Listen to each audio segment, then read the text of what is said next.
दोस्तों, अगर आप pharmacy as a career choose करना चाहते हैं तो आपके मन में ये सवाल जरूर आता होगा कि बी फार्मा करें या डी फार्मा। हालांकि दोनों तो फार्मेसी ही है, क्या करना सही रहेगा। तो बने रहे इस वीडियो में, इनके डिफरेंसेस के बारे में समझेंगे आसान भाषा में। इस वीडियो में आगे हम क्या जानने वाले हैं उसे समझ लेते हैं।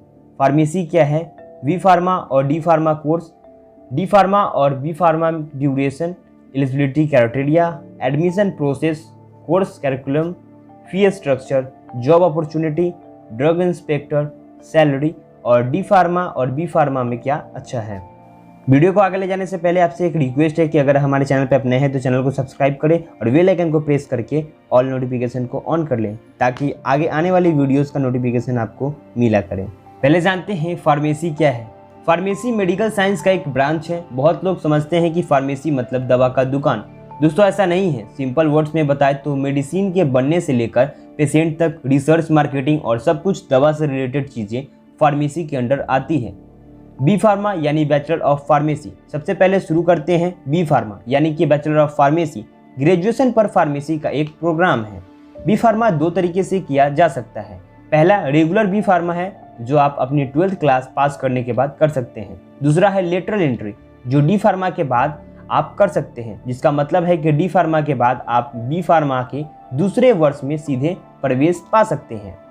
डी फार्मा यानी कि डिप्लोमा इन फार्मेसी डिप्लोमा स्तर का एक फुल टाइम कोर्स है जो बी फार्मा से अलग डिग्री पर फार्मेसी सिखाता है।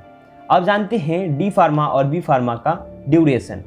B pharma regular B pharma की अवधि 4 साल है और बी फार्मा लेटरल एंट्री 3 साल की है।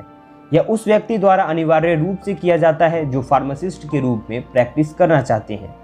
डी फार्मा का कोर्स 2 साल का है और यह 4 सेमेस्टर में डिवाइड होता है। अब जानते हैं इसकी एलिजिबिलिटी क्राइटेरिया के बारे में। बी फार्मा में एडमिशन लेने के लिए उम्मीदवार को साइंस स्ट्रीम के साथ 12th क्लास पास किया हो। 12th में आपका सब्जेक्ट फिजिक्स, केमिस्ट्री, बायोलॉजी हो और मैथ्स में भी हो सकता है।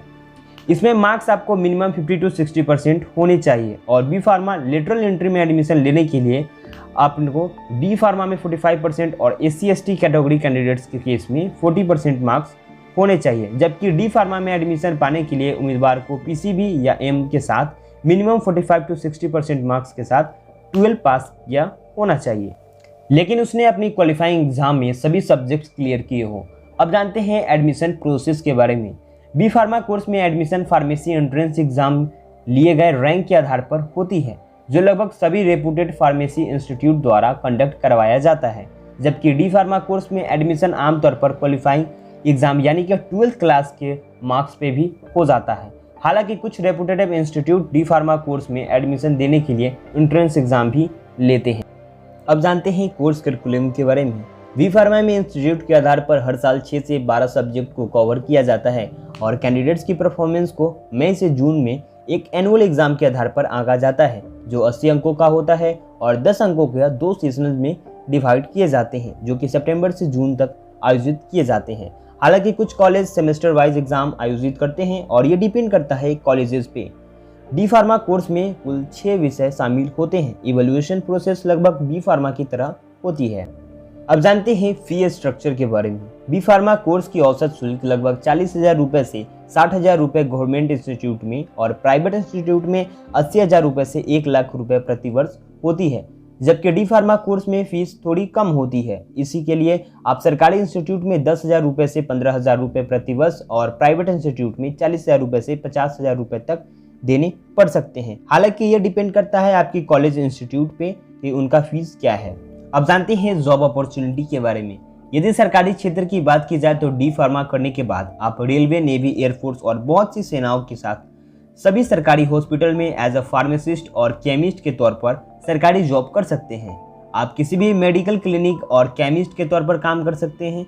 किसी भी फार्मेसी रिसर्च विभाग और फार्मास्यूटिकल कंपनी में जॉब कर सकते हैं। अपना खुद का मेडिकल स्टोर भी खोल सकते हैं। अब जानते हैं बी फार्मा के बारे में। बी फार्मा करने के बाद आप वो सभी कर सकते हैं जो अभी हमने बताया। सभी सरकारी और प्राइवेट जॉब कर सकते हैं जो एक डी फार्मासिस्ट कर सकता है। इनके अलावा बी फार्मा करने के बाद आप UPSC, SSC और अन्य सभी ग्रेजुएशन इक्विवेलेंट सरकारी जॉब कर सकते हैं। क्योंकि बी फार्मा फार्मासिस्ट एक डिग्री जैसा है जो ग्रेजुएशन के सामान्य वैल्यू होती है। हालांकि जब आप बी फार्मा कर लेते हैं तो आप ये करने की ज़रूरत नहीं होती है। बी फार्मा करने के बाद आप इतना नॉलेज हो जाता है आपके पास कि आप चाहे तो खुद का फार्मास्यूटिकल कंपनी खोल सकते हैं। अब जानते हैं ड्रग इंस्पेक्टर के बारे में। बहुत से लोगों को यह कन्फ्यूज़न रहता है कि डी फार्मा करने के बाद ड्रग इंस्पेक्टर बन सकते हैं या नहीं। इसका जवाब है नहीं। डी फार्मा और बी फार्मा में यह प्रमुख अंतर होता है। डी फार्मा से आप ऐसा नहीं कर सकते हैं। ड्रग इंस्पेक्टर बनने के लिए आपको बी फार्मा करना ज़रूरी होता है। अब जानते हैं इनके सैलरी के बारे में। डी फार्मा और बी फार्मा की सैलरी में क्या अंतर है, इसे समझ लेते हैं। डी फार्मा करने के बाद आप किसी सरकारी जॉब करते हैं तो आपकी तनख्वाह लगभग 40,000 से लेकर 50,000 तक होती है। यदि आप किसी फार्मास्यूटिकल कंपनी, किसी हॉस्पिटल या फिर मेडिकल स्टोर पर काम करते हैं तो आपकी सैलरी उस स्थान पर जहां पर आप काम करते हैं उसकी 15,000 से 25,000 तक हो सकती है। ये निर्भर करता है कि आप काम कहाँ पे कर रहे हैं। यदि आप अपना खुद का मेडिकल स्टोर खोलते हैं तो इसमें अपनी कमाई आपकी योग्यता के साथ साथ आपकी निर्भर करता है कि आपकी मेडिकल स्टोर कहाँ पे खोली गई है। यदि आपका मेडिकल स्टोर मार्केट में है तो किसी जगह पे आपका ज़्यादा जहाँ पे बिक्री होता है उसके अपेक्षा आपकी यहाँ पे सैलरी होती है।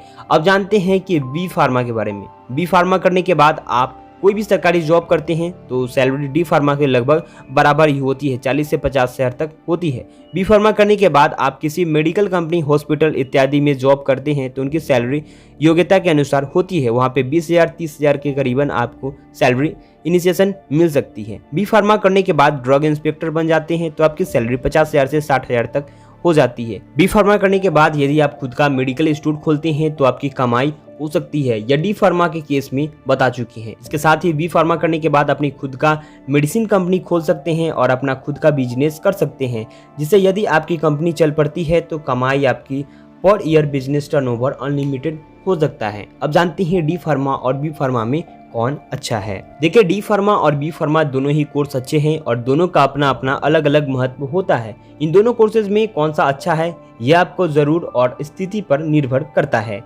यहाँ पे डी फार्मा और बी फार्मा में क्या अंतर है, इससे संबंधित हम कुछ जान लेते हैं। ये आपको खुद पे डिसीजन लेना पड़ेगा क्योंकि इन दोनों के डिफरेंसेस करना सही नहीं रहेगा, क्योंकि दोनों का कोर्स और ड्यूरेशन अलग अलग है, सभी कुछ जैसे कि हमने अभी पहले बताया। यदि आप बस खुद का मेडिकल स्टोर खोलना चाहते हैं तो आप बी फार्मा की आवश्यकता नहीं है, आप डी फार्मा करके ये कर सकते हैं। यदि आप आर्थिक स्थिति अच्छी नहीं है तो जीवन में आप जल्दी सेटल होना चाहते हैं तो डी फार्मा करें। इसके लिए आपको बी फार्मा के लिए ज़्यादा टाइम देने होते हैं। यदि आप ड्रग इंस्पेक्टर बनना चाहते हैं तो आपको बी फार्मा करना ज़रूरी है। आप डी फार्मा करके ड्रग इंस्पेक्टर नहीं बन सकते हैं। बी फार्मा करने के बाद आप ग्रेजुएशन लेवल के किसी भी गवर्नमेंट जॉब में अप्लाई कर सकते हैं। दोस्तों, इतना ध्यान रखिए कि जहां भी आप एडमिशन ले कॉलेज में वो फार्मेसी काउंसिल ऑफ इंडिया यानी कि PCI से रजिस्टर्ड हो। दोस्तों, अगर आप जानना चाहते हैं कि फार्मेसी में कैरियर कैसे बनाए तो इस पर डिटेल में वीडियो बना रखा है। अगर आप देखना चाहते हैं तो लिंक डिस्क्रिप्शन में, वहां से आप देख सकते हैं। इसके अलावा बी फार्मा और डी फार्मा की डिटेल में वीडियो बना रखे हैं। अगर आप देखना चाहते हैं तो इन सभी का लिंक डिस्क्रिप्शन में दिया गया है। तो ये था हमारा आज का वीडियो। उम्मीद करता हूँ कि आपको वीडियो पसंद आया होगा, तो वीडियो को लाइक कर दें और आशा करते हैं कि अभी तक हमने आपको जो भी बताया वो आपको अच्छे से समझ में आ गया होगा और वीडियो आपके लिए बहुत हेल्पफुल साबित हुआ होगा। तो इसे अपने दोस्तों, सगे संबंधियों के साथ भी शेयर करें, व्हाट्सएप फेसबुक ग्रुप में भी शेयर करें और हमसे सोशल मीडिया पर जुड़ने के लिए आप बेस्ट टेक फेयर से जुड़ सकते हैं। इसके अलावा अगर आपको लगता है कि ये वाकई ये वीडियो काम का है तो इसे उन लोगों के साथ भी शेयर करें जो लोग फार्मेसी कोर्स को करना चाहते हैं।